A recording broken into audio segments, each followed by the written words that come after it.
La Bible en un an. Lecture du 18 juillet. Romains, chapitre 4, versets 13 à 31.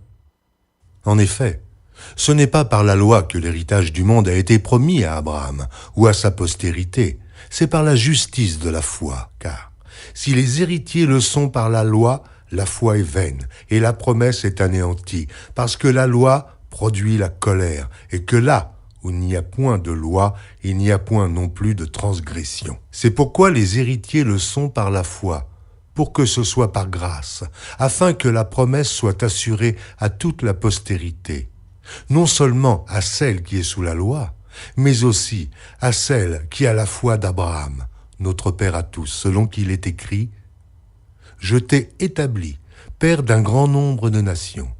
Il est notre Père devant celui auquel il a cru. Dieu qui donne la vie aux morts et qui appelle les choses qui ne sont point comme si elles étaient. » Espérant contre toute espérance, il crut, en sorte qu'il devint père d'un grand nombre de nations, selon ce qui lui avait été dit, « Telle sera ta postérité. » Et, sans faiblir dans la foi, il ne considéra point que son corps était déjà usé, puisqu'il avait près de 100 ans, et que Sarah n'était plus en état d'avoir des enfants. Il ne douta point, par incrédulité au sujet de la promesse de Dieu, mais il fut fortifié par la foi, donnant gloire à Dieu et ayant la pleine conviction que ce qu'il promet, il peut aussi l'accomplir. C'est pourquoi cela lui fut imputé à justice. Mais ce n'est pas à cause de lui seul qu'il est écrit que cela lui fut imputé. C'est encore à cause de nous, à qui cela sera imputé, à nous, qui croyons en celui qui a ressuscité des morts, Jésus notre Seigneur, lequel a été livré pour nos offenses et est ressuscité pour notre justification. Romains, chapitre 5, versets 1 à 5.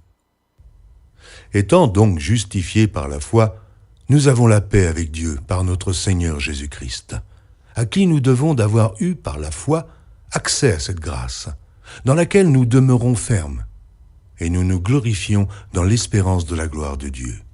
Bien plus, nous nous glorifions même des afflictions, sachant que l'affliction produit la persévérance, la victoire dans l'épreuve, et cette victoire, l'espérance.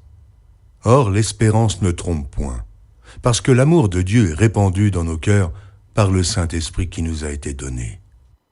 1 Chroniques, chapitre 26, versets 12 à 32. À ces classes de portiers, aux chefs de ces hommes et à leurs frères, fut remise la garde pour le service de la maison de l'Éternel. Ils tirèrent au sort pour chaque porte, petits et grands, selon leur maison paternelle. Le sort échut à Chélémia pour le côté de l'Orient. On tira au sort pour Zacharie, son fils, qui était un sage conseiller, et le côté du septentrion lui échut par le sort. Le côté du midi échut à Obed-Édom, et la maison des magasins à ses fils.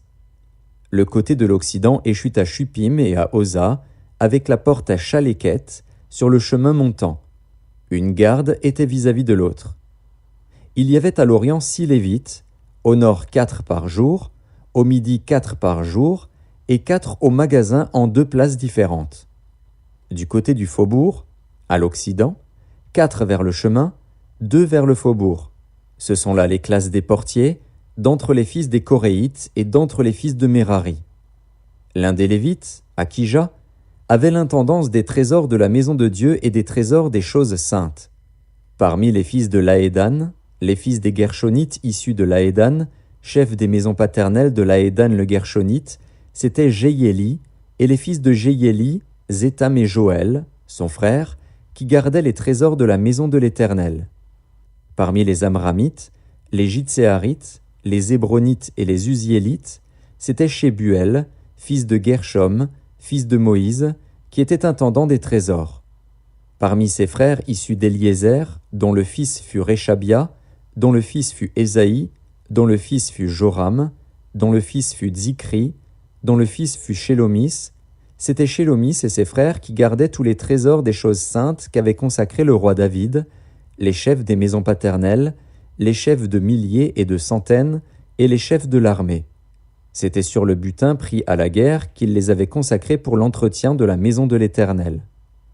tout ce qui avait été consacré par Samuel, le voyant, par Saül, fils de Kis, par Abner, fils de Ner, par Joab, fils de Tseruja, toutes les choses consacrées étaient sous la garde de Shélomis et de ses frères.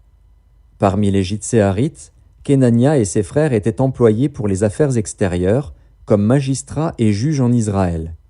Parmi les Hébronites, Achabia et ses frères, hommes vaillants, au nombre de 1700, avaient la surveillance d'Israël, de l'autre côté du Jourdain, à l'Occident, pour toutes les affaires de l'Éternel et pour le service du roi. En ce qui concerne les Hébronites, dont Jérija était le chef, on fit la 40e année du règne de David des recherches à leur égard d'après leur généalogie et leur maison paternelle, et l'on trouva parmi eux de vaillants hommes à Jaézer en Galaad. Les frères de Jérija, hommes vaillants, étaient au nombre de 2700 chefs de maison paternelle. Le roi David les établit sur les Rubénites, sur les Gadites et sur la demi-tribu de Manassé pour toutes les affaires de Dieu et pour les affaires du roi. 1 Chroniques, chapitre 27. Enfants d'Israël selon leur nombre, chefs de maison paternelle, chefs de milliers et de centaines, et officiers au service du roi pour tout ce qui concernait les divisions, leur arrivée et leur départ, mois par mois, pendant tous les mois de l'année, chaque division étant de 24 000 hommes. À la tête de la première division, pour le premier mois, était Jashobéam, fils de Zabdiel. Et il avait une division de 24 000 hommes. Il était des fils de Péretz, et il commandait tous les chefs des troupes du premier mois. À la tête de la division du second mois était Dodaï, l'Akoshite. Miklot était l'un des chefs de sa division. Et il avait une division de 24 000 hommes. Le chef de la troisième division, pour le troisième mois, était Benaja, fils du sacrificateur Jéhojada, chef. Et il avait une division de 24 000 hommes. Ce Benaja était un héros parmi les 30 et à la tête des 30. Et Amizadab, son fils, était l'un des chefs de sa division.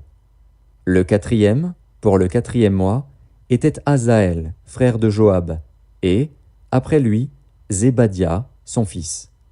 Et il avait une division de 24 000 hommes. Le cinquième, pour le cinquième mois, était le chef Shaméhut, le Jizrakite, et il avait une division de 24 000 hommes. Le sixième, pour le sixième mois, était Ira, fils d'Ikesh, le Tékoïte, et il avait une division de 24 000 hommes. Le septième, pour le septième mois, était Héletz, le Pélonite, des fils d'Éphraïm, et il avait une division de 24 000 hommes. Le huitième, pour le huitième mois, était Sibécaï, le Hushatite, de la famille des Zérakites, et il avait une division de 24 000 hommes. Le neuvième, pour le neuvième mois, était Abiézer, d'Anatoth, des Benjamites, et il avait une division de 24 000 hommes. Le dixième, pour le dixième mois, était Maharaï, de Netopha, de la famille des Zérakites, et il avait une division de 24 000 hommes. Le onzième, pour le onzième mois, était Benaja, de Piraton, des fils d'Éphraïm, et il avait une division de 24 000 hommes. Le douzième, pour le douzième mois, était Eldaï, de Netopha, de la famille d'Othniel, et il avait une division de 24 000 hommes. Voici les chefs des tribus d'Israël. Chef des Rubénites, Éliézer, fils de Dzikri. Des Siméonites, Shéphasia, fils de Maaka. Des Lévites, Achabia, fils de Kemuel. De la famille d'Aaron, Tsadok. De Juda, Élihu, des frères de David. D'Issachar, Omri, fils de Mikaël. De Zabulon, Jishemaéja, fils d'Abdias. De Nephtali, Jérimoth, fils d'Azriel. Des fils d'Éphraïm, Hosée, fils d'Azazia, de la demi-tribu de Manassé, Joël, fils de Pédaja. De la demi-tribu de Manassé en Galaad, Jiddo, fils de Zacharie. De Benjamin, Jahaziel, fils d'Abner. De Dan, Azaril, fils de Jérokam. Ce sont là les chefs des tribus d'Israël. David ne fit point le dénombrement de ceux d'Israël qui étaient âgés de 20 ans et au-dessous, car l'Éternel avait promis de multiplier Israël comme les étoiles du ciel. Joab, fils de Tseruja, avait commencé le dénombrement, mais il ne l'acheva pas, l'Éternel s'étant irrité contre Israël à cause de ce dénombrement, qui ne fut point porté parmi ceux des chroniques du roi David. Azmavet, fils d'Adiel, était préposé sur les trésors du roi. Jonathan, fils d'Ozias, sur les provisions dans les champs, les villes, les villages et les tours. Ezri, fils de Kélub, sur les ouvriers de la campagne qui cultivaient la terre. Chiméi, de Rama, sur les vignes. Zabdi, de Shepham, sur les provisions de vin dans les vignes. Baal-Hanan, de Guéder, sur les oliviers et les sycomores dans la plaine. Joach, sur les provisions d'huile. Chitraï, de Saron, sur les bœufs qui paissaient en Saron. Shaphat, fils d'Adlaï, sur les bœufs dans les vallées. Obil, l'Ismaélite, sur les chameaux. Jegdia, de Méronoth, sur les ânesses. Jaziz, l'Agarénien, sur les brebis. Tous ceux-là étaient intendants des biens du roi David. Jonathan, oncle de David, était conseiller, homme de sens et de savoir. Jéhiel, fils de Hakmoni, était auprès des fils du roi. Achitophel était conseiller du roi. Ushaï, l'Archien, était ami du roi. Après Achitophel, Jéhojada, fils de Benaja, et Abiatar furent conseillers. Joab était chef de l'armée du roi. Psaume chapitre 14. Au chef des chantres de David. L'insensé dit en son cœur, il n'y a point de Dieu. Ils se sont corrompus, ils ont commis des actions abominables. Il n'en est aucun qui fasse le bien. L'Éternel du haut des cieux regarde les fils de l'homme pour voir s'il y a quelqu'un qui soit intelligent, qui cherche Dieu. Tous sont égarés, tous sont pervertis. Il n'en est aucun qui fasse le bien, pas même un seul. Tous ceux qui commettent l'iniquité ont-ils perdu le sens? Ils dévorent mon peuple, ils le prennent pour nourriture, ils n'invoquent point l'Éternel. C'est alors qu'ils trembleront d'épouvante, quand Dieu paraîtra au milieu de la race juste, jeter l'opprobre sur l'espérance du malheureux. L'Éternel est son refuge. Oh, qui fera partir de Sion la délivrance d'Israël, quand l'Éternel ramènera les captifs de son peuple? Jacob sera dans l'allégresse, Israël se réjouira. Proverbes chapitre 19, verset 17. Celui qui a pitié du pauvre prête à l'Éternel qui lui rendra selon son œuvre.